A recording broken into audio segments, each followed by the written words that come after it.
अस्सलाम वालेकुम बिस्मिल्लाहिर्रहमानिर्रहीम। Welcome back to my channel Padho learn together. उम्मीद है कि आप तमाम लोग खैरियत से होंगे। तो आज हम लोग फर्स्ट ईयर की जो न्यू बुक आई है फेडरल बोर्ड की, नेशनल बुक फाउंडेशन की, उसका हम लोग क्या करेंगे, आज से क्लास 11 के न्यूमेरिकल्स को सॉल्व करना स्टार्ट करेंगे फिजिक्स के। जिस तरीके से हम लोग मैथमेटिक्स के एक्सरसाइज के तमाम क्वेश्चंस कर रहे हैं फेडरल बोर्ड फर्स्ट ईयर के, उसी तरह से मैं अब केमिस्ट्री और साथ साथ फिजिक्स के भी न्यूमेरिकल्स को सॉल्व करवाऊंगा, ठीक है, इंशाल्लाह। तो चलो आज हमारे पास चैप्टर नंबर 1 जो है स्टूडेंट, वो क्या है, फिजिकल क्वांटिटीज़ एंड मेजरमेंट, ठीक है। तो इसके हमारे पास न्यूमेरिकल हैं, तकरीबन 8 क्वेश्चंस हैं और 8 क्वेश्चंस को आज हम लोग क्या करेंगे, सॉल्व करेंगे। तो चलो आज जो वक्त को ज़ाया किए बगैर हम लोग स्टार्ट करते हैं। लेकिन उससे पहले मैं आपको एक बात बता देता हूँ कि अगर आपको मेरे ग्रुप में ऐड होना है तो आपके पास मेरा नंबर शो हुआ होगा व्हाट्सएप में। आपने अपना नाम और अपना क्लास लिख करके मुझे मैसेज करना है, तो मैं क्या कर दूँगा, आपको आपके बोर्ड के हिसाब से ऐड कर दूँगा और अपने बोर्ड को लाजमी लिखना कि आप किस बोर्ड से ताल्लुक़ रखते हो, ठीक है। तो चलो आज स्टार्ट करते हैं। हमारे पास क्वेश्चन नंबर 1 लिखा हुआ है, estimate the number of heartbeats in a lifetime. आपने बताना है पूरी ज़िंदगी में इंसान की हार्ट बीट कितना धड़कता है, ठीक है। हार्ट बीट का मतलब क्या होता है, दिल की धड़कन।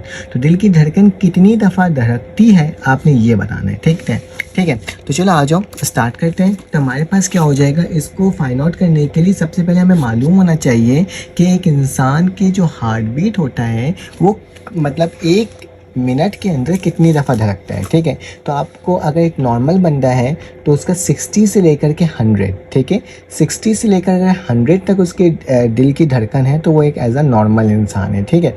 तो हम लोग एस्टिमेट क्या कर लेते हैं, अज्यूम कर लेते हैं कि एक बंदे की जो धड़कन है ना वो 70 बीट है, ठीक है। एक एवरेज नंबर हमने निकाल लिया, आप कोई दूसरा नंबर भी निकाल सकते हो, ठीक है। तो मैं यहाँ पे वर्डिंग लिख देता हूँ, आपने सोल्यूशन लिखना है और फिर उसके बाद आपने क्या लिखना है, ऑन, ठीक है। फिर लिखा है आपने लिखना होगा ऑन एवरेज, जो आपके पास एवरेज बीट्स बोला जाएगा, द हार्ट बीट, ठीक है। मैं साथ साथ आपको लिख कर बताऊँगा भी और एक एक क्वेश्चन सॉल्व भी करवाऊँगा, ठीक है। हार्ट बीट्स इज़ अबाउट, कितना है, अबाउट जो है हमारे पास वो है तकरीबन 60 to 100 होता है, ठीक है। तो मैंने क्या लिख दिया, 60 to 100 होता है हमारे पास टाइम पर मिनट, ठीक है। अगर वो पर मिनट मतलब 1 मिनट में, जब वो क्या हो स्टूडेंट, एट रेस्ट, ये लिखना लाजमी है। जब वो रेस्ट में हो चलेगा तो जाहिर सी बात है उसकी हार्ट बीट क्या हो जाएगी, इंक्रीज़ होगी, ठीक है। तो फिर हम लोग क्या कर रहे हैं, हम अज्यूम कर रहे हैं, ठीक है। तो मैं यहाँ पे लिख देता हूँ अज्यूमिंग, हम क्या अज्यूम कर रहे हैं, एन एवरेज, कि एक एवरेज हार्ट बीट जो है वो मैं क्या सपोज कर रहा हूँ कि 70 है, ठीक है, 70 बीट्स पर मिनट, ठीक है, 70 बीट्स पर मिनट, ठीक है। तो ये मैंने क्या कर लिया, सपोज कर लिया कि एक जो बंदा है, जो एक हेल्दी पर्सन है, वो क्या कर रहा है स्टूडेंट, वो तकरीबन 70 बीट पर मिनट क्या कर रहा है, धड़क रहा है, ठीक है। अब क्या करना होगा, अब आपको एक घंटे मतलब एक दिन में, पर डे में कितने बीट्स होंगे उसको देख लेते हैं। तो मैं यहाँ पे लिखता हूँ कि मैं अब निकाल रहा हूँ पर डे, ठीक है, पर डे में कितना बीट होना चाहिए, ठीक है। तो याद रखना जब भी हमें पर डे की वैल्यू निकालनी है, हार्ट बीट निकालनी है, ठीक है, पर डे हार्ट बीट, ठीक है। हम क्या करने जा रहे हैं, हार्ट बीट को फाइंड आउट करने जा रहे हैं पर डे के हिसाब से। तो मेरे पास इसका फॉर्मूला क्या होगा, क्योंकि मैंने एक बंदे का जो बीट्स करा है वो कितना है, 70 है, ठीक है। 70 को मल्टीप्लाई कर देंगे स्टूडेंट, एक दिन में कितने घंटे होते हैं, एक दिन में 24 घंटे होते हैं, ठीक है। और उस 24 घंटे के अंदर स्टूडेंट कितने मिनट्स होते हैं, ठीक है, मतलब एक मिनट में कितने, सॉरी एक घंटे में कितने मिनट्स होते हैं, वो 60 मिनट्स होते हैं, ठीक है। तो मैंने क्या कर दिया, 60 से मल्टीप्लाई कर दिया। फिर से सुन लो, जो हार्ट बीट है वो 24 है, ठीक, तो 70 है और 70 को मल्टीप्लाई कर दिया 24 से, क्योंकि एक दिन में कितने घंटे होते हैं, 24 घंटे होते हैं। और 24 घंटे के अंदर स्टूडेंट मतलब एक घंटे के अंदर कितने मिनट होते हैं, 60 होते हैं। तो इसको जब सॉल्व करोगे तो इसकी जो वैल्यू आएगी ना, वो हमारे पास क्या होगा, पर डे के हिसाब से आएगा। तो 70 मल्टीप्लाई बाई 24 मल्टीप्लाई बाई 60, तो स्टूडेंट इसका जो आंसर आ रहा है वो तकरीबन 1,08,000 आ रहा है, ठीक है। तो मैं बोल दूँगा कि मेरे पास 1 लाख, क्या मेरे पास जो वैल्यू आई वो लिखूँगा मैं यहाँ पे, कि मेरे पास जो वैल्यू आ रही है 1,08,000 बीट्स, ठीक है। ये जो आई है मेरी कसमें आई है बेटा, पर डे के हिसाब से आई है, ठीक है, पर डे, ठीक है। तो मैंने बता दिया कि मेरे पास इतनी ये क्या आ गई, बीट्स आ गई एक दिन की। और जबकि मुझे कैलकुलेट कितना करना है स्टूडेंट, मुझे कैलकुलेट करना है मतलब पर लाइफ टाइम, ठीक है, मतलब कि एक ज़िंदगी में कितना आपके पास होता है। पर लाइफ टाइम तो नहीं बोलेंगे, बस लाइफ टाइम बोलेंगे। तो चलो मैंने एक दिन का मालूम कर लिया, अब मैं क्या करूँगा, अब मैं मालूम करूँगा पर ईयर, ठीक है। तो यहाँ पे लिख देता हूँ बीट्स पर ईयर। तो यहाँ पे जिस तरह से मैंने यहाँ पे लिखा था पर डे, तो वैसे लिखूँगा। यहाँ पे एक एरो बना दो, ठीक है। तो मैं यहाँ पे एक और एरो बना देता हूँ बीट्स पर डे। तो यहाँ पे क्या लिख देता हूँ पर ईयर, ठीक है। तो मैंने यहाँ पे क्या लिख दिया पर ईयर। अब पर ईयर में कितने होंगे, जितने भी मेरे पास पर डे की जो बीट्स आई थी 001800, ठीक है। आप इसको क्या करोगे स्टूडेंट, इसको मल्टीप्लाई कर दोगे कि किससे, कि एक साल के अंदर कितने दिन होते हैं स्टूडेंट, 365 दिन होते हैं। तो इसको मल्टीप्लाई किससे कर दूंगा, 365 डेज से, ठीक है। तो मेरे पास क्या हो जाएगा, पता चल जाएगा ना। तो यहाँ पे लिख देना 365 डेज पर ईयर, ठीक है, 65 डेज और ईयर के हिसाब से। तो मैं यहाँ पे लिख देता हूँ मैं 1,08,00,000 मल्टीप्लाई बाई 365, ठीक है। तो मैंने ये लिख दिया। तो मेरे पास जो असल आंसर आया है पर ईयर, तो एक हेल्दी बंदे की जो बीट होगी हार्ट की, वो कितनी धड़केगी स्टूडेंट एक साल के अंदर, वो मैं लिख देता हूँ। वो लिख देता हूँ पर ईयर के हिसाब से मेरे पास क्या हो जाएगा, जिसकी वैल्यू आई है 3679 369200 ठीक है। ये हो गया मेरा। ये कॉमा को अगर आप यहाँ लगा दो तो ज़्यादा बेटर है मैथ्स के रूल के अकॉर्डिंग, ठीक है। इसको हटा देना। तो 367920 हो गया बीट्स पर ईयर, ठीक है। क्या आ गया, कितने आपके पास ये धड़का एक साल के अंदर, ये एक साल के अंदर स्टूडेंट हमारे पास 367920 बीट्स पर ईयर हुआ, ठीक है। अब ये हमारे पास एक ईयर का तो निकल गया। अब स्टूडेंट याद रखना, अब एक इंसान है, उसकी लाइफ स्पैन कितनी है, ठीक है। तो उस पर आप पर डिपेंड करेगा। जैसे कि मैं बोल देता हूँ, एक इंसान है जिसकी जो लाइफ स्पैन है वो मेरे पास तकरीबन 70 दिन का है, ठीक है। 70 साल वो रुका है, मतलब कि रहा है, ठीक है। कितने साल रहा, 70 साल। तो मैं यहाँ पे लिख देता हूँ कि अगर मुझे एक 70 साल की उम्र का स्पैन निकालना है तो मैं लिख देता हूँ, अज्यूम कर लेता हूँ कि मेरे पास 70 ईयर का एक बंदा है, ठीक है। 70 ईयर वो ज़िंदा रहा, ठीक है। तो मैं यहाँ पे लिख सकता हूँ 4, ठीक है। इंग्लिश में वर्डिंग इसलिए लिख रहा हूँ ताकि आपको बात में कोई मसला ना हो। 4 टाइप भी कर ली। हमारे पास क्या हो रहा है, हमारे पास जो एक बंदे की जो लाइफ स्टाइल हुआ है, ठीक है, लाइफ स्पैन हुआ है, वो कितना हुआ है स्टूडेंट, हमारे पास हुआ है ऑफ अराउंड 70, ठीक है, 70 ईयर्स, ठीक है। अगर वो 70 ईयर्स जिया है तो उसकी जो वैल्यू क्या आएगी बेटा, ये जितना भी होगा मेरे पास, ये जो दिन हो गए, इसको क्या करूँगा, मल्टीप्लाई कर दूँगा। यहाँ पे लिख देता हूँ 3679200, ठीक है, मल्टीप्लाई बाय 70। अगर 70 से मल्टीप्लाई करूँगा तो मेरे पास उसका क्या हो जाएगा, ईयर आ जाएगा, ठीक है। तो मैं यहाँ पे लिख देता हूँ जो मेरे पास ईयर क्या आएगा, 2575440,00। तो हमारे पास टोटल जो वो हार्ट बीट धड़केगा अगर एक बंदा 70 साल का है तो स्टूडेंट आंसर क्या होगा, ये वाला होगा, ठीक है। तो एज्यूम करके ही आपको सॉल्व करना होगा। मैंने एक बंदे की जो लाइफ बोला वो 70 बोल दिया और जो हार्ट बीट थी उसको भी स्टूडेंट क्या कह दिया, 70 कह दिया। तो ये मेरा क्या हो जाएगा, आंसर हो जाएगा, ठीक है, इस सवाल का। अगर आप इसका स्क्रीनशॉट लेना चाहते हो तो ले सकते हो। चलो आज इसका नेक्स्ट क्वेश्चन सॉल्व करते हैं और देखते हैं वो किस तरह से सॉल्व हो रहा है स्टूडेंट। तो नेक्स्ट क्वेश्चन जो है हमारे पास, वो क्वेश्चन थोड़ा सा अलग टाइप का है, मतलब उसके अंदर डायमेंशन के बारे में क्या बोला गया है, बताया गया है, ठीक है। तो हम लोग देख लेते हैं कि इसमें हमारे पास क्या होगा। लिखा भाई डिटरमाइन, आपको क्या करना है स्टूडेंट, डिटरमाइन करना है, क्या चीज़ डिटरमाइन करना है, dimension of each of the following quantities, ठीक है। डायमेंशन का पूरा टॉपिक है आपके पास फिजिक्स में, तो उसके अकॉर्डिंग हम इसको स्टेप बाय स्टेप देखेंगे, ठीक है। तो बेटा लिखा भाई वेलोसिटी ए और एक्स, ठीक है, वेलोसिटी पर ए एक्स, हमें इसका डायमेंशन निकालना है। तो सबसे पहले हम डायमेंशन निकालेंगे स्टूडेंट वेलोसिटी का, फिर इसके बाद एक्सेलरेशन का और फिर इसके बाद एक्स का, तो हमें पता चल जाएगा, ठीक है। तो यहाँ पे लिख देता हूँ डायमेंशन, ठीक है। हम क्या निकाल रहे हैं, डायमेंशन निकाल रहे हैं किसका, सबसे पहले वी स्क्वायर का। स्टूडेंट वेलोसिटी का जो मेरे पास फॉर्मूला होता है ना, वो मेरे पास क्या होता है, डिस्टेंस अपॉन टाइम, ठीक है। मेरे पास वेलोसिटी का फॉर्मूला क्या होता है, डिस्टेंस अपॉन टाइम। तो डिस्टेंस मेरे पास क्या हो जाएगा, एस बोलते हैं और अपॉन बोलते हैं टाइम, ठीक है। और इसके ऊपर क्या लगा हुआ है स्टूडेंट, स्क्वायर। तो मैं क्या लगा दूंगा, इस तरह से स्क्वायर लगा दूंगा, ठीक है।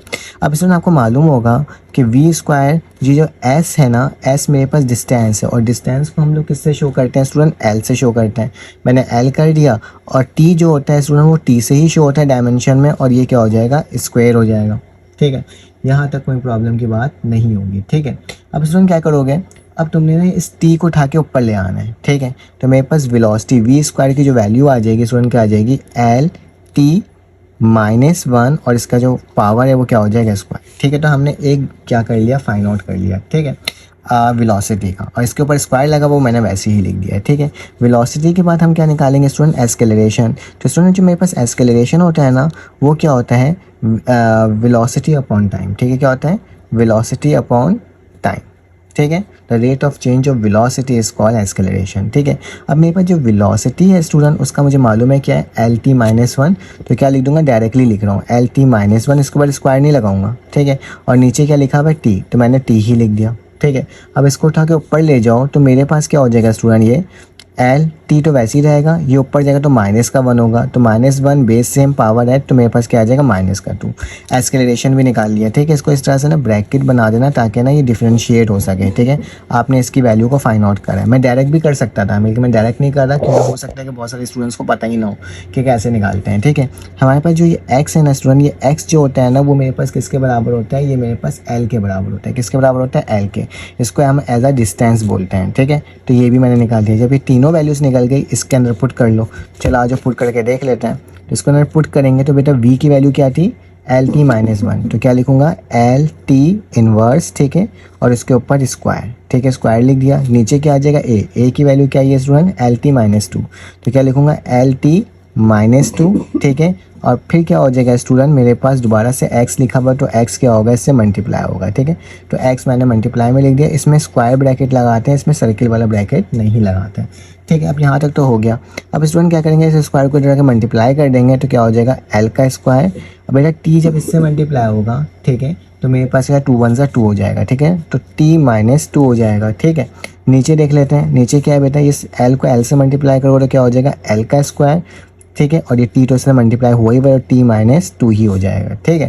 बेटा इस वाली वैल्यू से ये वैल्यू पूरी कट जाएगी, तो मेरे पास जो आंसर आ रहा है वो क्या आ रहा है, 1। तो इसका डायमेंशन क्या होगा स्टूडेंट, सॉरी, इसका डायमेंशन मेरे पास क्या हो जाएगा, 1 हो जाएगा, क्योंकि मेरे पास कांस्टेंट है, तो देयर इज़ नो डायमेंशन, क्योंकि 1 इज़ अ कांस्टेंट। और जब भी 1 कांस्टेंट होता है तो उसको हम क्या कहते हैं, नो डायमेंशन, क्योंकि कांस्टेंट की कोई डायमेंशन नहीं होती, ठीक है। तो इसका आंसर क्या होगा, नो डायमेंशन, ठीक है। तो ये मेरे पास आंसर हो गया, ठीक है। मैं ब्रीफली आपको बताने की इसलिए कोशिश कर रहा हूँ ताकि आपको पता चल सके, ठीक है। तो ये हो गया मेरे पास ए वी का स्क्वायर ओवर ए एक्स, ठीक है।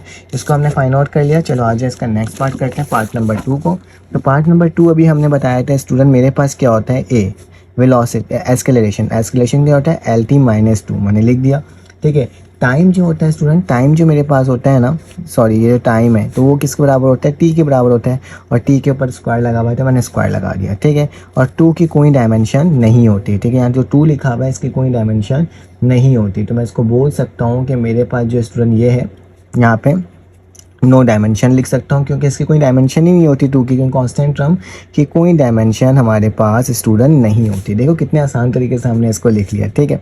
अब क्या करोगे स्टूडेंट, इसको इससे मल्टीप्लाई करोगे, ठीक है। तो चलो आज मल्टीप्लाई करके देख लेते हैं। जब ये इससे मल्टीप्लाई होगा तो एल तो वैसे ही रह जाएगा, t -2 बेस सेम पावर है तो प्लस का 2 हो जाएगा। तो मेरे पास क्या बचेगा स्टूडेंट, एल की जो वैल्यू है ये दोनों कटेगा तो t की पावर 0, और स्टूडेंट जब t की पावर 0 हो गया दैट्स मीन ये 1 के बराबर है, जिसकी पावर भी 0 जाती है वो मेरे पास 1 के बराबर होता है। मेरे पास इसका डायमेंशन क्या आ गया स्टूडेंट, l आ गया। अगर ए टी का स्क्वायर ओवर 2 होगा तो उसका डायमेंशन क्या होगा, l होगा, ठीक है।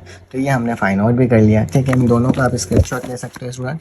ये नीचे सवाल है, ठीक है, और एक सवाल यहाँ पे मेंशन है, ठीक है। तो ये मैंने आपके सामने सॉल्व करके दिखा दिया। चलो आज हम इसका नेक्स्ट पार्ट करते हैं और देखते हैं इसमें वो कैसे होगा। तो मैं यहाँ पे क्या करता हूँ, यहाँ पे आपको लिख करके दिखा देता हूँ। देखो अब अनसर्टेनिटी निकालनी है बेटा। अनसर्टेनिटी क्या होता है कि जिसमें हमारे पास मतलब जिसकी जो वैल्यू हो वो क्या हो, मतलब करेक्ट ना हो, उसको बेहतर उसको सही करा जा सके, ठीक है।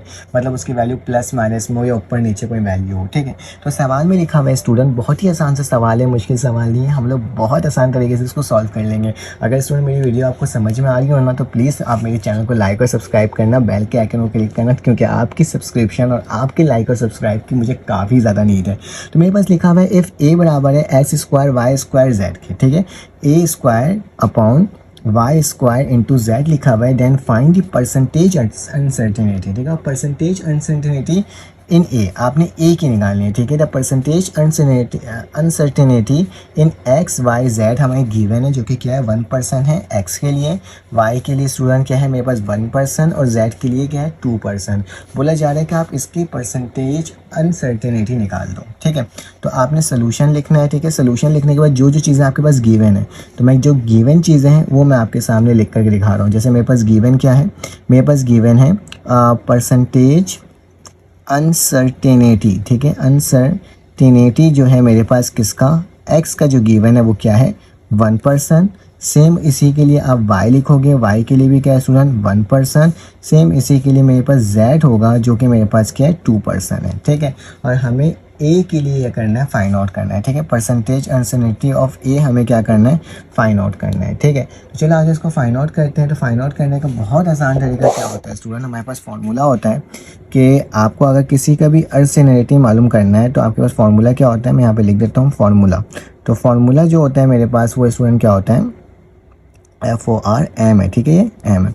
तो मेरे पास जो फार्मूला होता है स्टूडेंट याद कर लेना कि हमारे पास इसका निकालना है ना कि A बराबर है x का स्क्वायर ओवर y का स्क्वायर z। बेटा मेरे पास अगर मल्टीप्लाई हो या फिर डिवाइड हो तो उसकी जगह हमें प्लस का निशान डालते हैं, मैं यहाँ लिख देता हूँ। अगर मल्टीप्लाई हो या फिर स्टूडेंट मेरे पास डिवाइड हो तो उसकी जगह क्या लिखते हैं, प्लस लिखते हैं। कि अगर कोई भी पावर हो उस पावर को हम लोग पहले लिख लेते हैं, ठीक है। ये मेरे पास परसेंटेज अनसर्टेनिटी निकालने का फार्मूला होता है। तो मैं यहाँ पे a लिखा, बेटा जो भी मेरे पास पावर होगा वो पहले आ जाएगा, ठीक है।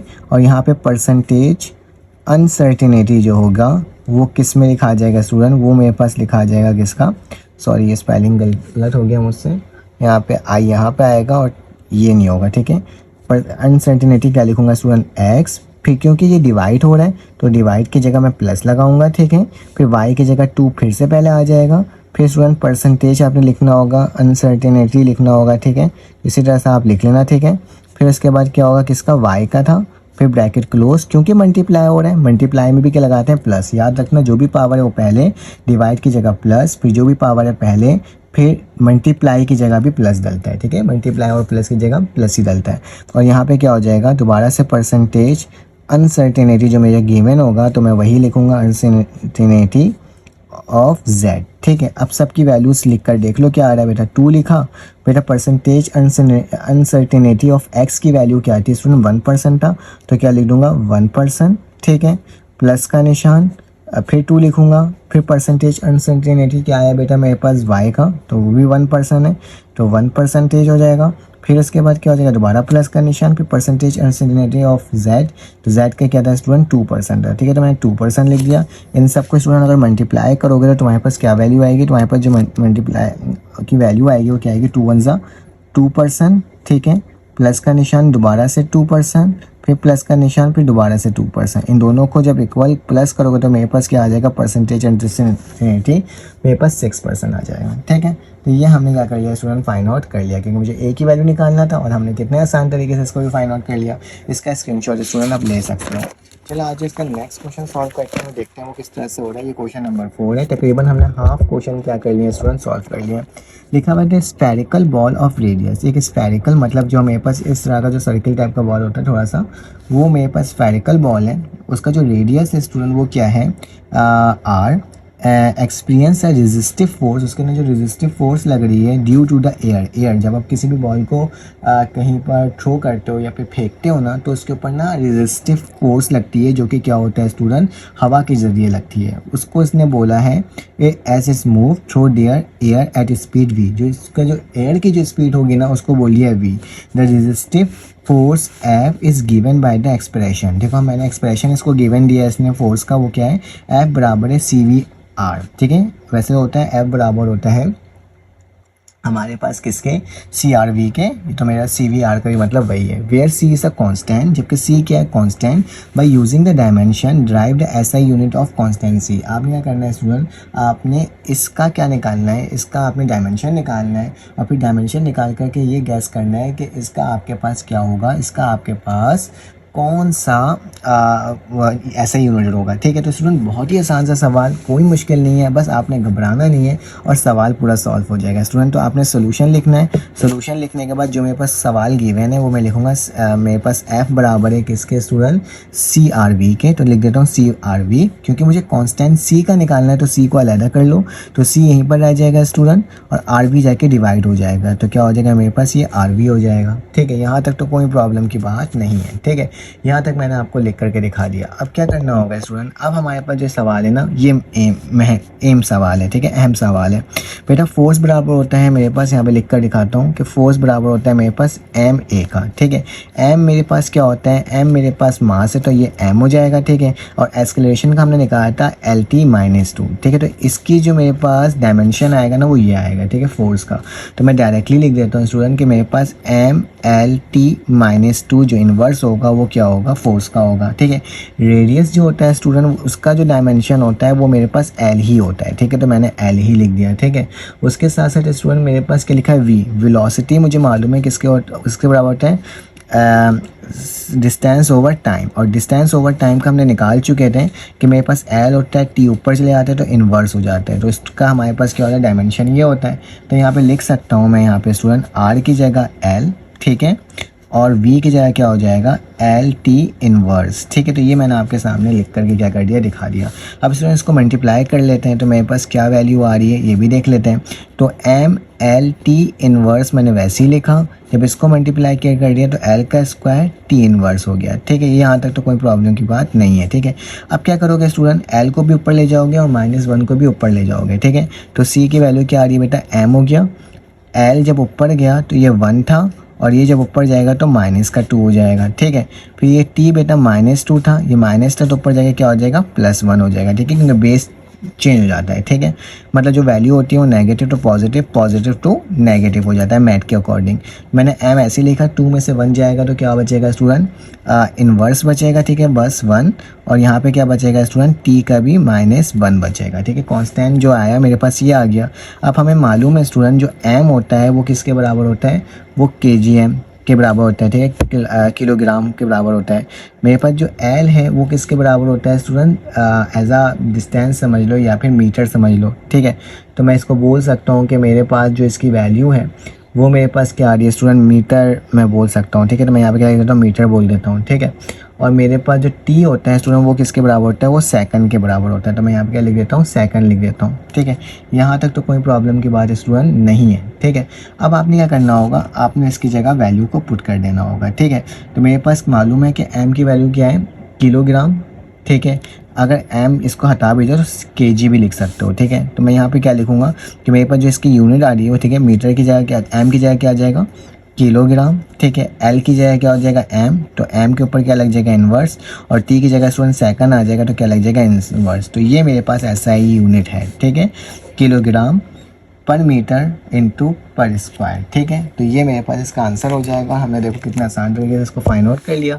आप इसका स्क्रीनशॉट स्टूडेंट ले सकते हो ताकि क्या हो सके, आप इसको सॉल्व कर लो। देखो इसके जितने भी सवाल हैं ना वो ना बहुत ही ज़्यादा ना थोड़ा सा लॉजिक टाइप के हैं, लेकिन हम लॉजिक को क्या कर रहे हैं, क्लियर कर रहे हैं। चलो आ जाओ, इसका क्वेश्चन नंबर 5 करते हैं।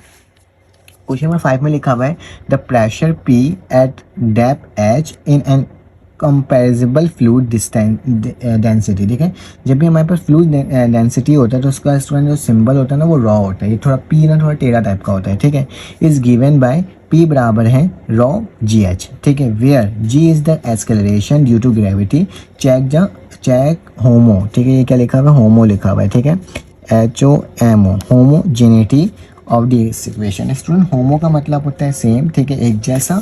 तो आपने बताना है कि लेफ्ट हैंड साइड और राइट हैंड साइड इसकी वैल्यू क्या हो, सेम हो। सेम से मुराद मतलब इसकी SI यूनिट सेम हो या फिर इसके डायमेंशन सेम हो। ठीक है, तो मेरे पास जो कंडीशन गिवन है उसको मैं लिखता हूँ पहले सोल्यूशन, और यहाँ पे लिखता हूँ जो हम चेक करने जा रहे हैं, क्या चेक करना है, होमोजेनिटी। ठीक है, तो होमोजेनिटी हम चेक करने जा रहे हैं। ठीक है, चेक होमोजेनिटी। ठीक है, मैंने ये लिख दिया। अब क्या करना होगा स्टूडेंट, जो मेरे पास फॉर्मूला है वो क्या है, प्रेशर जो बराबर है वो, सॉरी P जो बराबर है मेरे पास, ठीक है, प्रेशर किसके बराबर है, रॉ। ठीक है, तो ये मैं लिख देता हूँ रॉ GH के। ठीक है, तो लेफ्ट हैंड साइड पहले सॉल्व करते हैं। मेरे पास पावर मैंने यहाँ पे लिख दिया। ठीक है, पावर मेरे पास किसके बराबर होता है स्टूडेंट, इसकी जो यूनिट होती है वो न्यूटन मीटर पर सेकंड होता है, ठीक है, न्यूटन मीटर, ठीक है, पर स्क्वायर, ठीक है, न्यूटन मीटर स्क्वायर होता है, ठीक है। तो पर स्क्वायर होता है, मीटर का स्क्वायर होता है, तो ये डिवाइड में, ठीक है, तो मैं इसको ऊपर ले आया हूँ, ठीक है, इन्वर्स में लिख दिया। तो लेफ्ट हैंड साइड ये हो गया। अगर राइट हैंड साइड सॉल्व करना है तो स्टूडेंट क्या हो जाएगा, राइट हैंड साइड मेरे पास PGS है, ठीक है, तो सॉरी रॉ GH है, तो ये लिख देता हूँ रॉ GH। बेटा रॉ जो होता है वो डेंसिटी, इसकी जो यूनिट होती है वो मेरे पास क्या होता है, किलोग्राम पर क्यूब, ठीक है, तो क्या लिख देता हूँ, किलोग्राम मीटर क्यूब, ठीक है, इन्वर्स मीटर क्यूब हो गया, ठीक है। अब यहाँ पे क्या हो जाएगा स्टूडेंट, क्योंकि मेरे पास G है, ग्रेविटी को बोला गया है कि मेरे पास क्या है, एक्सेलरेशन है, तो ग्रेविटी के मेरे पास जो फॉर्मूला होगा क्या होगा, मीटर पर स्क्वायर, ठीक है, तो मैंने मीटर पर स्क्वायर लिख दिया। इन्वर्स का मतलब होता है पर स्क्वायर, ठीक है, नीचे होता है, ठीक है। उसके बाद मुझे मालूम है student H is a height, और हाइट जो होता है मेरे पास किसके बराबर होता है स्टूडेंट, एम के बराबर होता है, तो ये मैंने आपके सामने लिख दिया, ठीक है।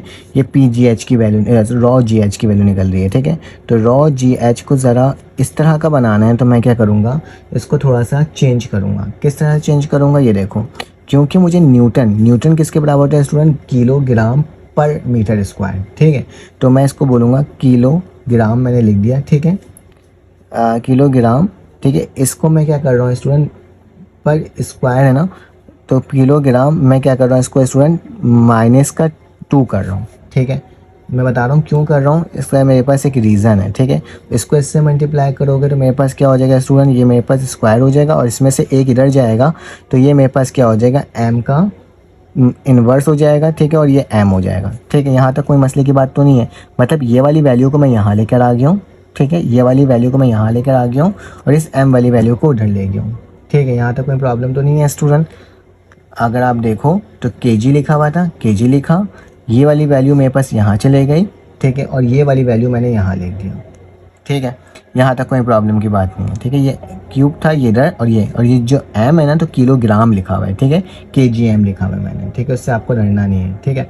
अब क्या करना होगा, रॉ लिखा मैंने, GH लिखा, किलोग्राम सेकंड जो होता है मेरे पास वो किसके बराबर होता है स्टूडेंट, न्यूटन के बराबर होता है, तो ये न्यूटन हो जाएगा, और इन दोनों को बेस सेम पावर ऐड होगा, तो मेरे पास क्या हो जाएगा, मीटर का स्क्वायर हो जाएगा, ठीक है, प्लस हो जाएगा। तो देखो दोनों साइड मेरे पास क्या आ रहा है स्टूडेंट, सेम वैल्यू आ रही है, एक यहाँ पे भी, एक यहाँ पे भी, तो लेफ्ट हैंड साइड और राइट हैंड साइड चेक हो गया, दोनों की वैल्यू सेम है, दैट्स मीन मेरा आंसर हो गया। अब स्टूडेंट हमारे पास क्वेश्चन नंबर 6 आ गया, इसमें लिखा हुआ है estimate how many proton are there in bacterium, bacterium के अंदर कितना प्रोटॉन होता है आपने ये मालूम करना है, ठीक है। तो सबसे पहले स्टूडेंट हमने क्या करना होगा, सोल्यूशन लिखना होगा, और कुछ चीज़ें हमें मालूम होनी चाहिए, जैसे कि मास ऑफ बैक्टीरियम क्या होता है, ठीक है। तो मास ऑफ बैक्टीरियम यहाँ पे मैं लिख देता हूँ, और आपने बताना है कि मास ऑफ बैक्टीरियम क्या होता है, इंटरनेट से ही निकाल सकते हो आप वैल्यू, आपको इसकी वैल्यू क्या होनी चाहिए स्टूडेंट, याद होनी चाहिए। तो 10 की पावर -15 kg होता है, ठीक है, किलोग्राम होता है, ठीक है। और आपके पास मास ऑफ प्रोटॉन भी मालूम होना चाहिए, तो मास ऑफ प्रोटॉन जो होता है स्टूडेंट वो आपके पास बराबर होता है किसके, प्रोटॉन अगर निकालना चाहते हो तो क्या होता है 1.67 एक्सपोनेंट -27 kg, ठीक है, ये kg में कन्वर्ट है, ठीक है, ये मैंने आपके सामने लिख दिया। अब नंबर ऑफ प्रोटॉन निकालने, क्योंकि हाउ मैनी प्रोटॉन बोला गया है, तो नंबर ऑफ प्रोटॉन का जो स्टूडेंट फार्मूला होता है वो मेरे पास क्या होता है फार्मूला, कि मेरे पास जो मास ऑफ बैक्टीरियम होगा उसको क्या करोगे स्टूडेंट, उसको आप डिवाइड करवा दोगे किससे, नंबर ऑफ प्रोटॉन से, ठीक है। तो नंबर ऑफ प्रोटॉन से हम क्या करेंगे, इसको डिवाइड करवा देंगे, ठीक है। तो मेरे पास क्या हो जाएगा, मास ऑफ बैक्टीरियम क्या है 10 - 15, और यहाँ पे क्या हो जाएगा 1.6 एक्सपोनेंट 10 की पावर -27, ठीक है। अब क्या करोगे स्टूडेंट, इसको जब तुम लोग सॉल्व करोगे ना, तो इसकी जो वैल्यू है स्टूडेंट कैलकुलेटर के अंदर वैल्यू डालोगे तो आ जाएगी, तो 0.6 एक्सपोनेंट माइनस नहीं होगा बल्कि क्या होगा, प्लस का 12 होगा, ठीक है। तो डायरेक्टली लिख देना प्लस का 12, इसको सॉल्व करके ऊपर चले जाएगा, तो देखा जाए तो मेरे पास प्लस का ही 12 आएगा, ठीक है, बिल्कुल सही है। तो नंबर ऑफ प्रोटॉन मेरे पास इतना आ जाएगा, ठीक है। तो मुझे यही मालूम करना था हाउ मैनी प्रोटॉन, तो हमारे पास क्या हो गया स्टूडेंट, ये आंसर हो गया, ठीक है। लास्ट में लिख भी सकते हो कि 0.6 exponent 12 proton are in bacterium, ठीक है। तो इस तरह से आप इसको लिख भी सकते हो। तो इसका स्क्रीनशॉट ले लो ताकि आपके पास इसका भी क्वेश्चन का आंसर आ जाए। चलो आ जाओ नेक्स्ट क्वेश्चन करते हैं। तो सुन, ये भी मेरे पास क्या है, एक तरह का लॉजिकल सवाल है।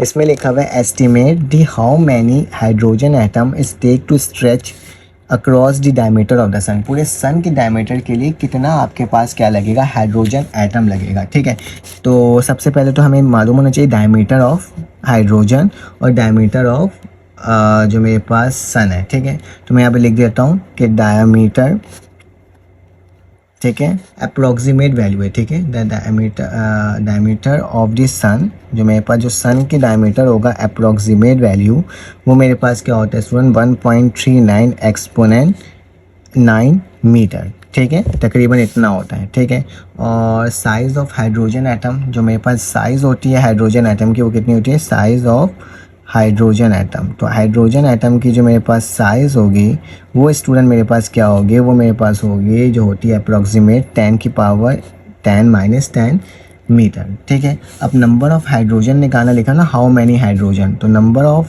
हाइड्रोजन एटम जो होता है स्टूडेंट वो किसका, उसका जो फार्मूला होता है आपकी बुक के अंदर भी मेंशन है, हाइड्रोजन एटम, तो इसका फार्मूला होता है हमारे पास जो भी डायमीटर होता है। ठीक है, जो भी डायमीटर होता है सन का, ठीक है, डायमीटर ऑफ सन, उसको क्या कर देते हैं, उसको डिवाइड कर देते हैं किससे, साइज़ ऑफ हाइड्रोजन से। तो क्या लिख दूंगा, साइज़ ऑफ हाइड्रोजन एटम, तो यहाँ पे लिखते रहो साइज़ ऑफ हाइड्रोजन एटम। ठीक है, तो इसको अगर सॉल्व करना चाहो, और डायमीटर की वैल्यू क्या है बेटा, 1.39 एक्सपोनेंट 9 डिवाइडेड बाय 10 - 10। ठीक है, तो इसको देख लेना, इसकी जो वैल्यू आएगी फाइंड आउट हो गया स्टूडेंट, वो क्या आएगी 1.39, इसको ऊपर ले जाओगे तो बेस से पावर ऐड हो जाएगा, एक्सपोनेंट 19। ठीक है, तो ये मेरे पास क्या हो गया स्टूडेंट, आंसर हो गया, जिसको हमने क्या कर लिया, फाइंड आउट करके दिखा दिया। ठीक है, तो ये मेरे पास आंसर होगा, यहाँ पे लिख देना नंबर ऑफ़ हाइड्रोजन मेरे पास ये होगा। ठीक है, नंबर ऑफ़ हाइड्रोजन एटम। ठीक है, तो ये मेरा क्या हो गया स्टूडेंट, आंसर हो गया, जिसको हमें फाइंड आउट करना था। तो हमारे पास डिज़ायर्ड ऑप्शन है, उसी के अकॉर्डिंग हमारे पास क्या हो रहा है स्टूडेंट, आंसर भी आ रहा है। ठीक है, तो ये भी हो गया। अब चलो आ जाओ क्वेश्चन नंबर 8 सॉल्व करते हैं। ठीक है, क्वेश्चन नंबर 8 जो है स्टूडेंट मेरे पास क्या है, आखिरी क्वेश्चन है इस एक्सरसाइज का। चलो आ जाओ, ये भी आसान से ही क्वेश्चन है, तो कोई ख़ास मुश्किल क्वेश्चन नहीं है।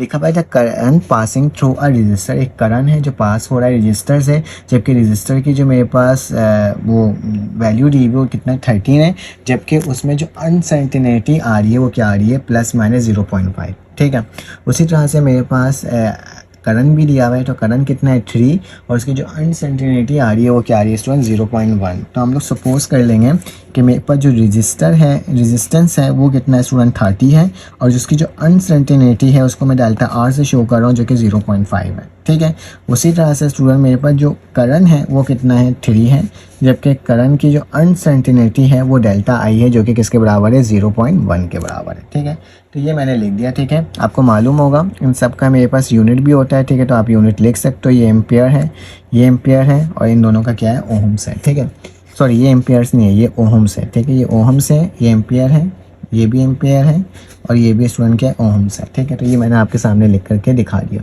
अब क्या करना है स्टूडेंट, कैलकुलेट करना है इसका पावर कंज्यूम, मतलब मुझे पावर की वैल्यू निकालनी है। ठीक है, कंज्यूम, तो बेटा पावर जो होता है वो मेरे पास बराबर होता है, ठीक है, पावर बराबर होता है करंट स्क्वायर आर। ठीक है, तो चलो इसकी वैल्यू लिख दो। तो पावर जो मेरे पास आएगी स्टूडेंट क्या आएगी, मेरे पास आएगी 3 लिखा हुआ है, तो क्यों 3 लिखूँगा, और उसका स्क्वायर, और आर की वैल्यू क्या है 13। ठीक है, सब मल्टीप्लाई हो रहा है, तो इसको जब सॉल्व करोगे स्टूडेंट क्या आएगा मेरे पास 9 × 13। अगर 9 को 13 से मल्टीप्लाई करोगे तो स्टूडेंट मेरे पास जो पावर है वो क्या आ जाएगी 117 वाट। तो कितने एनर्जी कंज्यूम होंगे, 117 वाट।